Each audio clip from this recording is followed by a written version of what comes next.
Welcome to the True That Show, a show about lifepreneurship presented with wit, humor, and banter by Deborah Drummond and Caroline Blanchard. A lifepreneur is someone who's living life the way an entrepreneur runs their business. All in. Lifepreneurs are rock stars. Lifepreneurs are people who are brave, who risk, who live full on, who think out of the box, who win this thing called life. Lifepreneurs are around us every day. They are everyday heroes. Join Deborah and Caroline, these two stage-walking women who tell it like it is. You'll learn from the most incredible lifepreneurs who will inspire you to be the best version of you. Now here are your hosts. Hey, welcome back to another fabulous week of the True That Show. As always, as promised, we have the most amazing entrepreneurs just pop into their lap. Kind of like my experience when I met Caroline. She just popped into my life. And no matter how hard I shake it or how many times I banter and insult her back, she just keeps sticking. And you know what? That was one of the traits that when I was having a conversation with Fred the first time we talked, I'm like, man, this guy has stickability. Like, he was strong, he was direct, he orchestrates. I mean, I think just his background in health, is amazing. But he is coming on to share with us today as an established author, a book title, and I'm going to let him say what that is, a book title that I think hits everybody differently. Because I think when you think of the word powerful, some people think about strength, some people think about inner strength, some people think about their parenting, some people think about how they're perceived in the world, some people think it's on the inner, like, do I really feel powerful enough? Like, they tie it to their self-esteem. So I think the fact that it's a book about a topic that can mean so many different things to different people. I mean, honestly, so Caroline, I got to ask before we pop into listening to Fred talk about his book. When I say the word powerful, what pops into your head? No, for me, powerful is really, I'm going to be serious. Powerful is someone who can actually impact life and someone that can leave a legacy. It's not about money or titles for me. It's really about what you can actually do. And I will come back to the example that I'm using quite often, not because I want to give myself credit, but I will. Being a mother is pretty powerful because being able to juggle everything and keep all of your kids alive and keep yourself alive through all of these years, for me, that's powerful. But I mean, there's different description to powerful because some people will associate it to success. And again, success, there's so many different, definitions of success. For me, success is having my kids healthy and happy. And if I've achieved that, I'm happy. And if I can get to a place where I'm happy and at peace, that's success. So if I'm there in the same vein, I feel powerful. For you, Deb, what is it to be powerful? You know I what? have no issues with that. Yeah, none, which is why I have a big therapy bill. That's why I read lots of books and listen to a lot of podcasts in the morning. Lately, it's been Steve Harvey. Between Steve Harvey and Wanda Sykes, how can you not have a smile on your face all day, right? So I think for me, when I think about being powerful, I think about overriding all of my own personal shortcomings because we all have them. I don't know what you guys have going on in your head, but sometimes I got two people and they're like, natter. And I think when I feel powerful is when I feel like I have control of my mindset. So my inner power, because then I can really play and do anything that I want to do. I feel self-satisfaction in many areas of my life. But the journey to feeling powerful for me was a journey of turning over rocks of how I really felt about myself on the inside that wasn't necessarily pretty. And I had to associate myself with people that thought better of me or could see things in myself that I couldn't see. And then it was a process about me believing that.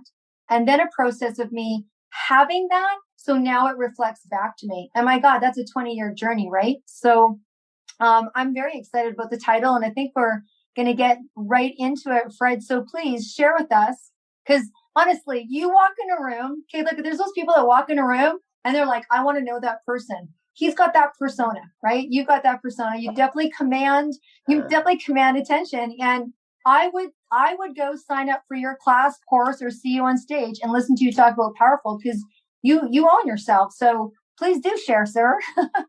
Well, you say to me, because that's you too, right? So you walk in and then everybody's like, who's that? And she's talking so much. She's got a lot to say. No, I'm just kidding. Well, since I guess I'll just follow in the same vein. So what's powerful? Because the name of the book is You're More Powerful Than You Think. So there's actually a little bit of brilliance wired in there, because to me, and what the main premise of the book is, I'll use a quote that people may be familiar with from Wayne Dyer, and that is, we're not on a human journey seeking a spiritual experience, right? We're spirits on a human journey. So when you look at that, then I think power is becoming conscious of your divinity. And that, with what you said, ties into what you said, Carolyn, which is being able, I think, or maybe, I forget Deborah's name, controlling your mindset and from the inside out. So really, I think we're all called, I believe we're all spirits on a human journey, and we're here to take the 18-inch journey, right, from our mind to our heart. And when you can take that journey and live from your heart, I believe is where your power is. Also, when you look at the law of attraction, your heart has 5,000 times more attracting energy than your mind. And that's where our spirit is. When we live from a spiritual reference point that we're actually divinity living in humanity, then that inside out, all the products of that inside out mindset can change the world. And to me, when you talk about being a mom, I look at it like, if I can help millions of people around the world be able to take that journey, then we can raise the consciousness of the planet. That's power. That's absolutely powerful. And when you talk about raising consciousness, so if you could define, we've got listeners and we've got viewers, because this is audio and visual. And so can you define that a little bit for people? Because people may not have an idea what you're talking about, like raise the consciousness. Like, how do people raise consciousness? Well, I could go back to a reference point of, I just blanked on his name, David Hawkins developed a map of consciousness. He was a quantum physicist, right? And so he used kinesiology to determine vibrational energy, to determine levels of consciousness, meaning levels of awareness, I guess you could say. What are you aware of? And, I'll use a metaphor of an eagle. An eagle, when they fly low, they have crows. There's crows. A crow will actually land on the back of an eagle and peck on them. They'll peck on their tail. And eagles are big. Crows are little. So crows are very maneuverable. Like an eagle is like trying to turn around the Queen Mary. A crow is like speedboat. So they don't really defend against them. Their main defense is they don't get upset. They just fly at a higher altitude where nobody else flies. So if we use that metaphor, and then you look at, a lower conscious would be an eagle flying at a lower altitude. Well, you have tons of problems because every little thing's a problem. You're immersed in your pain. You believe that everything that happens to you in life is who you are, your identity. And I just gave a webinar on this. It's like, okay, so if I was filling out a form, let's see, I was divorced, widowed, and now I'm single. I don't know, which one do I check? Like, if everything is if my experiences are my identity, I have no idea. I'm too many things. And so with all that confusion, that would represent a level of awareness. Now, when you fly at a high altitude like an eagle, look at their view. They see a much bigger picture. They're not all caught up in where the crows are. They're just looking for that big old salmon down there that they want to swoop down and eat, right? But what do? They go down, grab it, and they fly up to their nest at a high altitude again where nobody else can bother them eating. So they can come down to the human level. They can come down to where their view is very specific. Yet when they fly at higher altitudes, the whole world looks different. So I would say it's a level of awareness. You have different belief systems, what you believe about yourself, other people, who you are, why you're here, and all the conditions that happen in the world. So that's what I would call it, a level of awareness. It's a perspective. It really is a perspective. I love it. So the higher what's that? No, go ahead. Well, and then a level of consciousness is like an energy. Your body will vibrate differently. And that's where people that are in pain, you're going to end up with disease. People that are victims, their body physically is going to break down because the emotions they have in their body are different. When you get above that, every disease known to man has had a spontaneous healing in someone, probably because they changed their mindset. So we're really a physical manifestation of our level of awareness and our thoughts and our belief systems. And if you want to call it, our level of consciousness.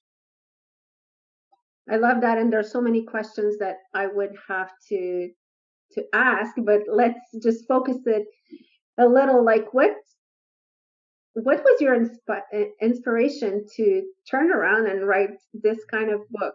And also, like, what's your background? Like, how did you get there? Because I mean, it's not a small book and it's not a small subject. It's very deep. And yeah, tell us a bit about that. Well, my first memory was coming out of darkness into light. No, I'm just kidding. I would say. How is it? No. Well, I remember. Yeah. Okay. Who is that? You know, I would say I'm just like everybody else, and we get tired of suffering. You know, Deepak Chopra has a quote that people turn to spirituality when they get tired of suffering. But I was raised Catholic. You know, we were religious on Sunday, but we had a relationship during the week, so we were always taught to pray. So I had a relationship with God, and there was really two things. That one, Genesis 1:27 says we're all created in the likeness and image of God. So if that's true, then how could we be sinners? I didn't understand that.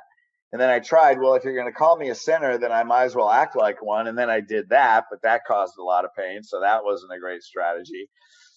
And then John, I forget what it is, 1:14 or something, says that Jesus said, you can do all these, if you believe in me, you can do all these things and greater. And I figured if there's anybody that walked the planet that wasn't lying, Jesus was probably one of them. So I thought if he came here to show us what our potential is, then I want to find out what that is. And then I just had a feeling ever since I was a kid. I'll give you a quick story that will set the frame. I remember being about 7 years old in my immigrant grandparents' house in Pennsylvania. My grandfather was in his guinea white tee, you know, with my trying to rest, take a nap on the porch. And, you know, I'm all full of grass in the front yard, but my grandmother's yelling Italian through the window, and all you could see is just trying to escape for a minute. You know what I mean? But he was in his 70s, and I thought, I wonder what's going through his mind. I wonder how he feels about his life. And then I remember thinking, when I'm sitting in a chair like that, I want the world to be different because I live it. And I just thought that I had some purpose, although I had no idea what it was. But my things that happened in my life, because I believed I was what I experienced, you know, I was very self-critical, and I was critical of others. I actually didn't like people, you know, and then I became a chiropractor. And so chiropractic forced me to love my patients. And then I began to find out who I was. I started to love people. And then my second marriage, I got divorced the first time. My second marriage, 3 years after, my wife came down with breast cancer. And so 3 weeks before she died, she was taking a bath. She was sitting in the bathtub, and we were planning out. We called it her life celebration, not a funeral. And we were planning out. All of a sudden, she started sobbing. I mean, not crying or tearing. She was sobbing out loud. All of a sudden, spontaneously. And I said, "What's wrong?" And she said, "I don't know if I did what I was supposed to do in this life." And so the sadness that overcame me, I can't put into words.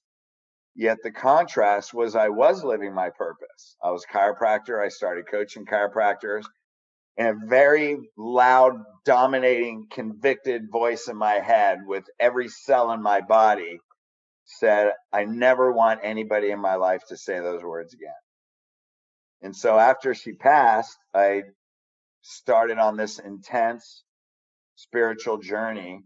And 5 years later, I was sitting at my kitchen table trying to develop a rehab system that I wanted to trademark for chiropractic. And I came up with the acronym HEALED.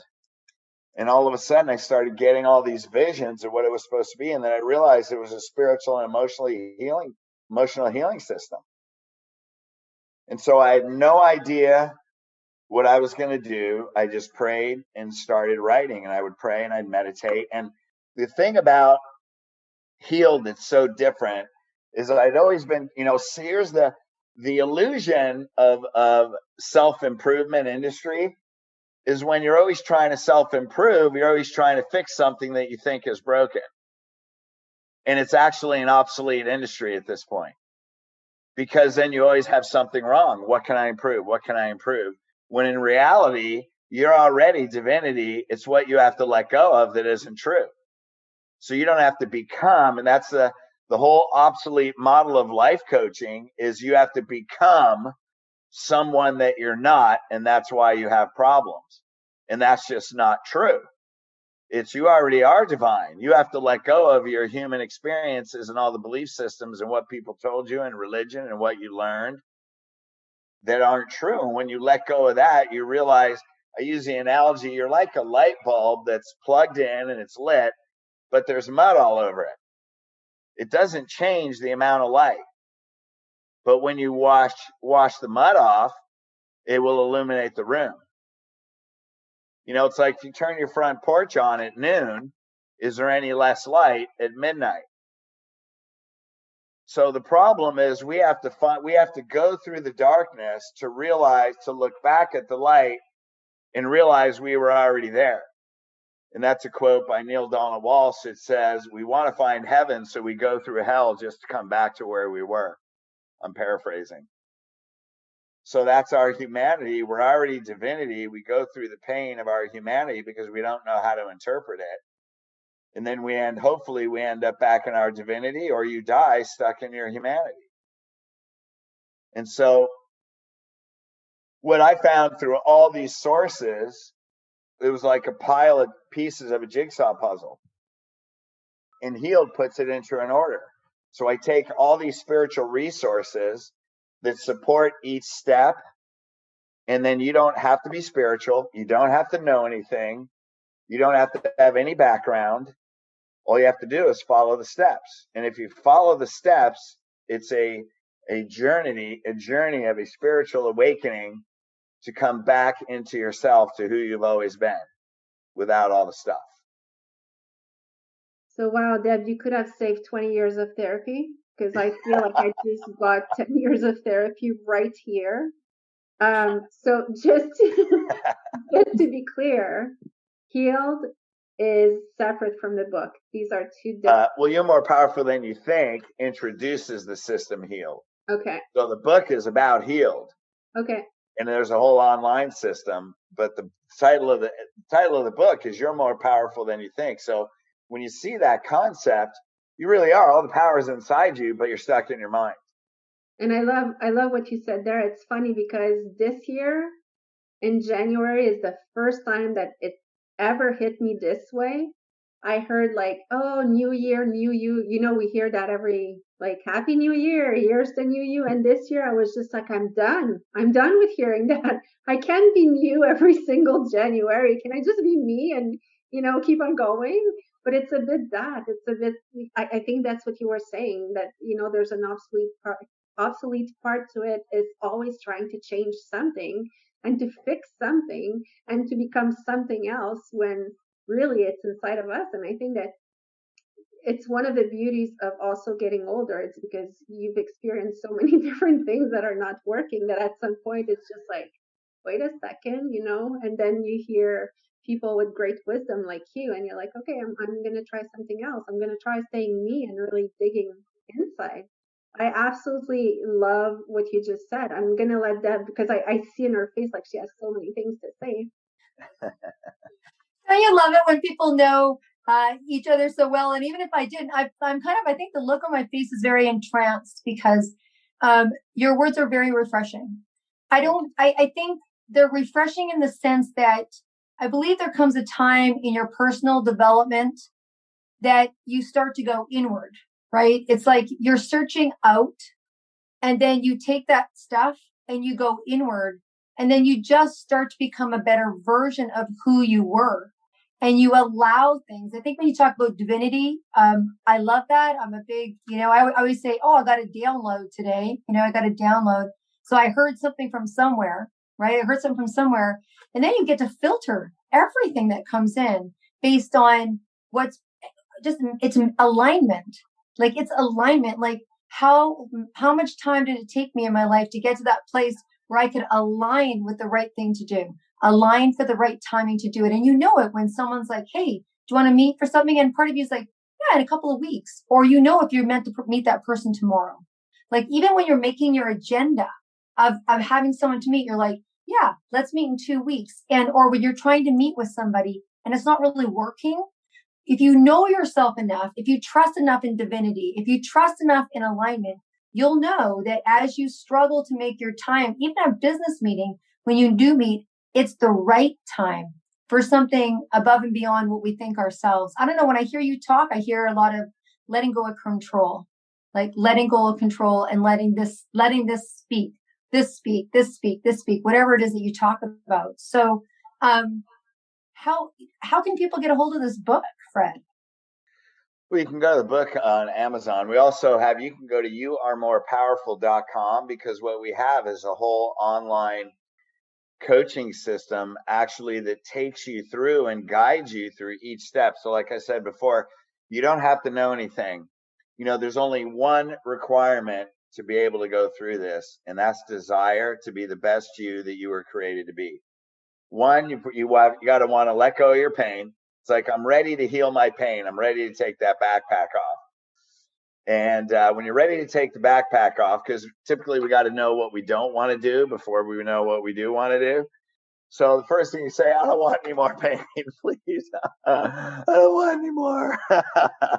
So if you're at that point, and that's the world today, and then all you have is desire to be able to know who you were created to be. You have a reason why you're here. To be able to know what that reason is and to be able to fulfill it, there's no greater life. Doesn't mean it's going to be easy. It'll just be more fulfilling. And part of the problem is people settle for happy and they give up fulfilling. Look at that one, man. That just flew out right out of there, didn't it? So the thing is, fulfilling isn't easy. It's actually joyful. So, and there's a big difference between happy and joy. So the whole reason I go through that story is you don't have to know anything. You don't have to go. This is all about releasing your past. So what people think is, well, I've tried programs before and I haven't done it. And, geez, can I afford it? And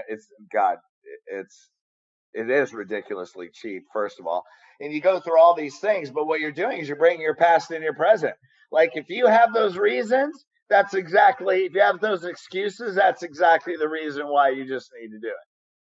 Because you're bringing your past in your present, yet you're suffering. You know what I mean? So I got to tell you, I love the image of backpack. And I think, Caroline, this is going to ring a bell for you, because we were talking about a situation about a year ago, and there was an observation of someone that was in a lot of pain. And Caroline's words to me were, you can see that he carries his childhood in his back pocket, right? Like that it was overcoming who this person really was. And I love what you say about backpack, because a lot of times when you're sharing or talking to somebody, they just download on you all the reasons why they can't, or they've actually, which is even more unfortunate, owned their condition. I mean, you as a chiropractor must see people that walk in and they're like, I am this, or I am this, or I have this, or and it's like they've claimed it. And that's so difficult to break free of that, really. And because they don't even see it themselves. Well, what they've done is, they've taken on their experiences as an identity. So what you're saying is they're making identity statements. And when your challenges become an identity, those are very deeply emotionally rooted. So, when you talk about a backpack, it's like we have that, and then you get hurt, and then things happen, and then it's like adding a 10-pound weight, until it gets heavier and heavier. And then, if we get involved a little bit, well, we have forgiveness. Well, then you take a couple out, but the problem is you just put 3 more in, so it's like, so the thing is like, if you feel like you have to take off your emotional backpack, The problem isn't that you have to take it off. The problem is that you have one. So that's the problem. So if you feel like you have one, it's okay. You've been living in your humanity, and you may have your divinity as knowledge, but you don't have it as wisdom. Knowledge becomes wisdom through experience. And that's what the healed system is. It's an experience where we actually guide you in a step-by-step process of how to bring it into your life as a beingness and an identity of who you really are. So let me ask you, and I'm always curious to ask that, and I can't call Tony Robbins right now and ask him questions because he changed numbers after I found it now. But you as a human being right now, how's your personal state? Like, do you still have your funk days, or your days that you're like, okay, I need to pick myself up and, do my stuff? Or you're at a place where peace is really there and it's consistent? Well, what you're going to have is, first of all, when you put your backpack down, you do have a state of internal peace. So you look at everything differently. You're more like an eagle flying at a high altitude, but eagles have to eat too. So you gotta come down. So it's more like a hologram that continually moves from your humanity or divinity. The problem is when you get in the pain of your humanity, healed gives you the tools to go right back to your divinity. So if I don't like the way I'm feeling, I know I'm feeling sorry for myself. I know I'm looking at something from a lower perspective. I have the tools to change my state. And yeah, is there stress? Absolutely. I mean, we're entrepreneurs. We own our own businesses. It's like, plus all the stuff that goes out. I'm not going to talk about politics right now, but if you look at all the stuff that's going on in the world, do I agree with all the things? And it's not about a president. It's about what's happening in the world. And so, growing up being Catholic every Sunday for thousands of times, we said, thy will be done on earth as it is in heaven. And people go through and they say this prayer so robotically, you don't realize what you just said. Yeah. God is your partner. Thy will be done. Your sole purpose is to be done on earth right now as it is in heaven. Our responsibility as spiritual being and having a human experience is to bring heaven to earth. And people that think I can't wait to go see Jesus or whatever when I'm in heaven, no, it's right now. Yeah, be in touch. And you say that every week without paying attention to what you're saying. Well said. So that's what it is. Well said. What? I think it's interesting because your book's been successful on the market for a few years now, but I think never has there been a time that people have been so open to learning more about themselves as they have in the last 12, 14 months. And I don't see us going back from that. And there's a lot of people searching and seeking because they had an experience with themselves that they haven't had, whatever. We've all had something. We've had conversations in our mind because we've been feeling powerless in this last year. We've had to follow rules. Maybe we didn't, or we wanted rules in that weren't there, or whatever it was. I think your book is, the one thing I love about your book is that it's timely for everybody when they get to that place, which means it's an ongoing ever book that I could pass over to someone in 5 years, or I could grab right now. And it's the kind of book that I love to recommend to myself and to others to continue to read, because as you progress and change, you're going to, let go of more and more of that backpack, get closer to yourself. I think it's brilliant. And the fact that you offer a program with it, because there's nothing worse, because there's lots of things in the world that are worse, but there's nothing more, challenging, non-expanding. Yeah. Is that when you read a book, when you read a book and you're like, oh my God, that was the best. Now how the hell do I do it? Yeah. So having that workbook intertwined with it, because we all need support. Like we all need cheerleaders. It's hard to be our own cheerleader. So I think it's fabulous. I mean, I know we're kind of coming to the end of the interview, and I'd love to be able to pass it over to Caroline for last comments. And Fred, absolutely, if you can just share with us again as we come to the end of the interview, anything else that you'd like to share about what you're doing now, how you'd like to bring people attention to what it is that you're doing, that would be fantastic. So, sure. Caroline, over to you. Well, I will remind you to read the book. And when there's some situations, I'll remind you to go back in your divinity. No, but honestly, I'm going to subscribe to this program, and I think everyone should. Like, whenever there's something that can help me reach who, more of the inside, get more in touch with myself. Like, I love it, and I would like to experience it. So, thank you so much for this interview. I think it's I don't have words to say because I think it's fabulous, and it's really something that should be shared by everyone and read by everyone. And whether, I'm just going to touch on that because I am a bit of the devil's advocate sometimes. A few years ago when I was hearing God, God, my brain would shut down to whatever the person would say because I was just like, oh, that's all related to God. But I think that in this situation, it's also like you can call it whatever you want. You can call it higher power or universe. You call it God, but you don't need, I assume, necessarily you don't need to be Christian to really benefit from this book and everything, because what you're talking about is really, human. Like there's divinity and humanity, but it's in everyone. It doesn't have to do with the religion that you're at. So I just want to add this because now my mind has expanded, but before I would have probably closed the interview right there. So I really want to tell people it doesn't have to do with the religion. So thank you so much, Fred.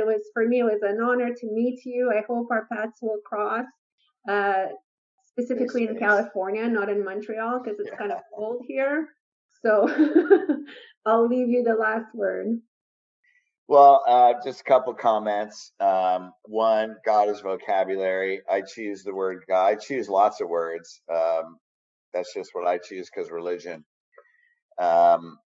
Also, I'm a Christian. However, I would say I don't buy into all the tenets of Christian religion, but I've actually had 3 one-on-one out-of-body experiences with Christ where he downloaded information, and those stories are in the book. And the things that he gave me also, I don't believe are in Christian religion. So I say I have a Christ consciousness, but those are universal principles. So whatever name you use, like what you said, is fine. Also, to what you said, Deborah, you read a book and then you don't have steps. This book isn't a book you read. It's something you experience. And there is steps. However, when you go to the online system, there's all kinds of exercises because it doesn't matter. Knowledge doesn't matter if you can't apply it in your life. And so that was the thing. So, and you also said something about, it came out in 2018. Oh, you said something about the world matching. So I've been talking about You're More Powerful since 2018. That's 3 years. And it almost seems like I'm like, God, when is the right time? My God, what is like, God, oh my God. And then what you said is now the world is matching. And so now everything is coming together. So there's just things in your soul purpose that we don't understand. But when you know that I am divinity, I am here, you will fulfill it. The vision that you have will come to pass. There's just some things that may have to line up first. But us people that are drivers, entrepreneurs, we want it right now. But it's just, and that's our lesson. Right? So go to youaremorepowerful.com. If you want to take your backpack off and you want to find out who you are created to be, who's really inside you that can come out and radiate in your life, then I truly believe it's also happening now because I started in 2009. So I've been teaching it for 12 years. And I've taken hundreds of people through it, not only my chiropractic clients, but I've had people that called me up that were going to commit suicide, divorces that were healed, kids got their kids back on track. I mean, there's so many stories of things that, are so beyond what we even understand. But it's coming out now because I can guarantee it. I've taught it for 12 years. I've taken hundreds of people through it. Just follow the steps. 6 steps. 6 steps to discovering who you really are. youaremorepowerful.com. Or go to You Are More Powerful Than You Think Facebook page. Wow. I have to say a few words to finish this off. I'm sitting in awe. Clearly you're a master, and clearly you've found your purpose. And how grateful is that I don't want to say I'm impressed, because it's not about impressing me, but I'm impressed in the sense that the truth, that people can really be beacons for other people. And so, what a blessing to have this conversation. And it's been a journey to get to know you. And I know that this is not the end point of that. It's just the starting. And so I want to thank all of our listeners and our viewers for tapping in today. It's been an amazing experience, and they know where to reach you. And Caroline, as always, such a blessing to get to know you. And that, bantering aside, I think one of the most beautiful things is finding out about yourself and then being able to share that with other people and having those tight-knit relationships, which clearly, as much as we hate each other, we do. So, yeah, darling. You know what? Future podcast coming is going to be like, ask other people about myself. It's going to be interesting to get to know you then. No, seriously. Thank you so much, everyone. And I echo Deb on saying that I'm so grateful we met you, friends. Thank you so much. Likewise. Much appreciated. Have a beautiful week, everyone. Thank you. Bless. Thanks.